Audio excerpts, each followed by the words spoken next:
Today we're going to explore why the R56 Mini Cooper S is one of the best value hot hatches on the market today. Let's go! Oh.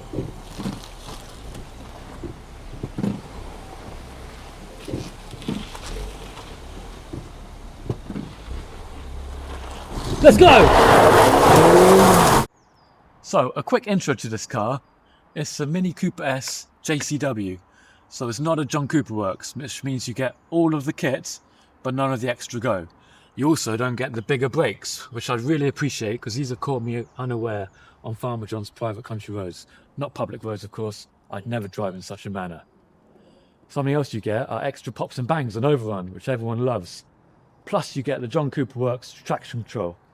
But I turned that off because who needs traction control?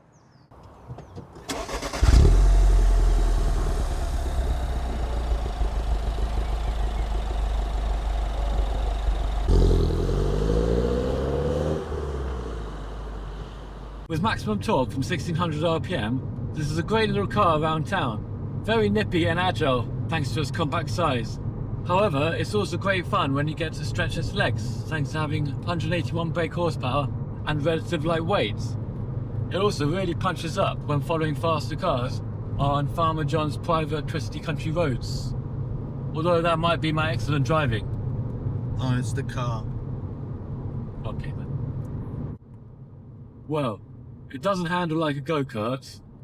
Well, that's probably a good thing because go-karts don't have any suspension. Can you imagine how uncomfortable that would be? Oh yeah, and check this out. It has what's known as a manual gearbox. It requires a little bit more thinking for yourself, which some people out there might struggle with, but that's why automatic gearboxes were invented. Only intellectuals use manual gearboxes, and that's a fact. Let's drive! Oh. Let's drive! You'll cut that bit out, won't you? Another great thing about this car is the running costs. It has cheap tyres, cheap brakes, and gets almost 50 miles per gallon. So you can drive it like you stole it without having to first rob a bank. Perfect!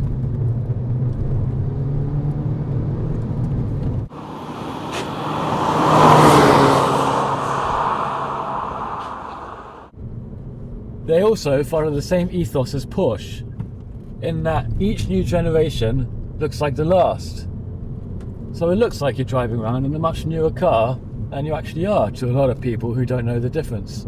Especially if you add a cherished number plate, so it's dateless. Despite its compact size, smaller than a Clio, you can fit a ton bag in the back as long as it's full of garden waste and doesn't actually weigh a ton. Without the rear seats down, space is definitely restricted. Capacity is 160 litres, and unless you're able to stack bags, you can't fit a whole lot in here, but that's a trade-off for the size of this thing. Did you know this is the fastest car of its size? Anything smaller is slower, and anything faster is bigger. The more you know. Now, assuming there's no one sitting behind you, there's plenty of space up front. But a full-size adult would not be too happy to sit back here. Kids should be fine, especially if they're poorly behaved. This can be their punishment.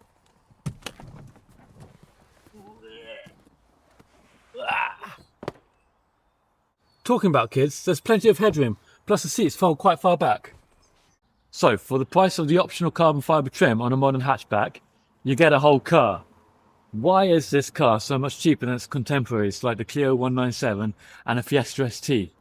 Well, it's all because of this engine, the N14, which had issues with the timing chain tensioner and the high pressure fuel pump.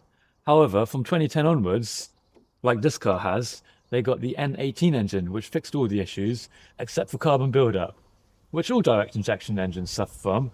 But to fix that, you just blow it all out by thrashing the car. Fine by me. So take advantage of the depressed prices before too many people realise what a performance bargain these are. Full tech specs are on encyCARpedia, where you can compare it to any car you desire. As always, thanks for watching. Share, comment, smash that like button, and don't forget to remember to subscribe. Peace!